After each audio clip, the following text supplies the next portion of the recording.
Bonsoir tout le monde.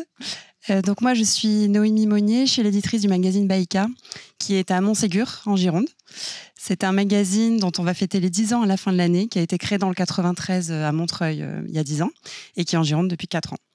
Donc c'est un trimestriel qui s'adresse aux enfants entre 8 et 12 ans. C'est un magazine qu'on diffuse principalement sur abonnement aux bibliothèques municipales, aux écoles élémentaires et aux collèges. Mais on vend aussi chaque numéro à l'unité, aux bibliothèques et aux écoles aussi, et aux particuliers. Et on les vend comme des livres via notre site internet en direct. Donc la ligne éditoriale, j'espère, est assez évidente.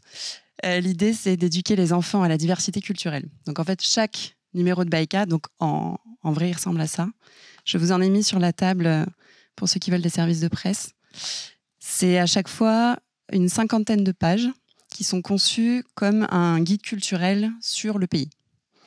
Donc à l'intérieur, vous verrez, vous pouvez le voir sur les quelques doubles pages qu'il y a là en illustration. Vous avez une dizaine de rubriques différentes avec autant de la fiction que du documentaire, que des recettes de cuisine, que des jeux. Il y a beaucoup de contenus différents. L'idée, pour nous, c'est de présenter une vision la plus riche possible de la culture qu'on met à l'honneur, sachant que bien sûr, en 50 pages, on n'en fera jamais le tour. Mais voilà, les enfants ont de quoi piocher largement dans plein de formats différents. C'est ce qui fait notamment qu'il plaît beaucoup en CDI aux professeurs documentalistes, c'est qu'il y a vraiment plein de formats de textes différents. La base du projet et de cette aventure éditoriale-là, c'était, on voulait, ma collègue et moi, donner la parole aux enfants qui sont en France, qui sont natifs d'autres pays et qui ont voyagé jusqu'ici, qui se sont installés ici avec ou sans leur famille. Et donc, pour chaque Baïka, à chaque fois, on rencontre un ou plusieurs enfants qui sont natifs du pays. Donc parfois, c'est des frères et sœurs, parfois c'est un enfant tout seul. Et on les interviewe sur cette expérience du passage d'une culture à une autre. Donc ça, c'est le contenu central du magazine, vous verrez pour ceux qui les feuilleteront après. Et autour de ce contenu-là, donc les enfants, vous verrez jamais leurs photos à l'intérieur des magazines, on les met jamais par choix. Ils sont illustrés, mais ils se ressemblent vraiment. C'est-à-dire que l'illustratrice les illustre d'après les photos que je lui envoie et c'est vraiment à peu près leur bouille. Autour de ce contenu-là, on a voulu enrichir notre propos en proposant, par exemple, toute une partie sur les mythes et légendes. Donc, vous voyez, par exemple, là-bas, en bas, l'illustration avec les chats, c'est une illustration d'un conte tunisien. Donc, les toutes premières pages de Baïka, après une grande carte illustrée du pays. Les premières pages sont toujours dédiées aux mythes et légendes. Donc, avec des textes qu'on va vraiment piocher dans un patrimoine ou un matrimoine du pays et qui sont très rarement disponibles en édition francophone jeunesse. Donc, par exemple, on va proposer une épopée finlandaise, on va proposer des contes indonésiens, on va proposer un des contes qui est les plus connus en Ukraine et que les enfants français connaissent absolument pas, les aventures de Kotikoroshko, pour ceux qui connaissent. On va aller piocher, par exemple, dans le numéro sur la Corée du Sud, c'est l'histoire de la naissance du premier roi de Corée, etc., etc. On travaille avec des artistes du monde entier, des artistes françaises, beaucoup avec des jeunes illustratrices du Master Illustration de Bordeaux-Montaigne, mais aussi avec des illustratrices du monde entier.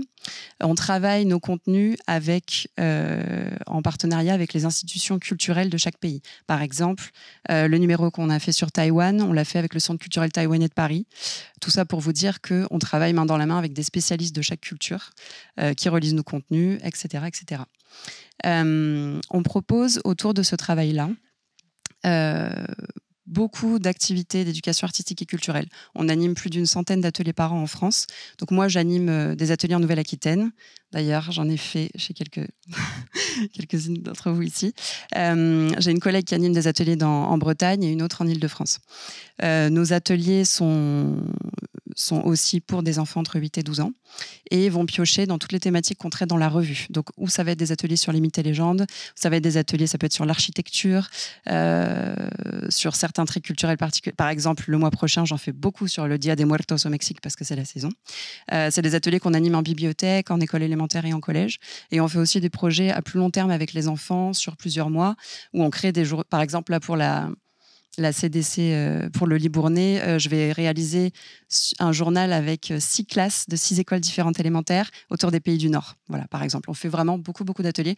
C'est pour nous un prolongement de ce qu'on veut faire avec ce projet-là. C'est éduquer les enfants à la diversité culturelle et leur apprendre plein de choses sur des pays sur lesquels ils ne savent vraiment pas grand-chose.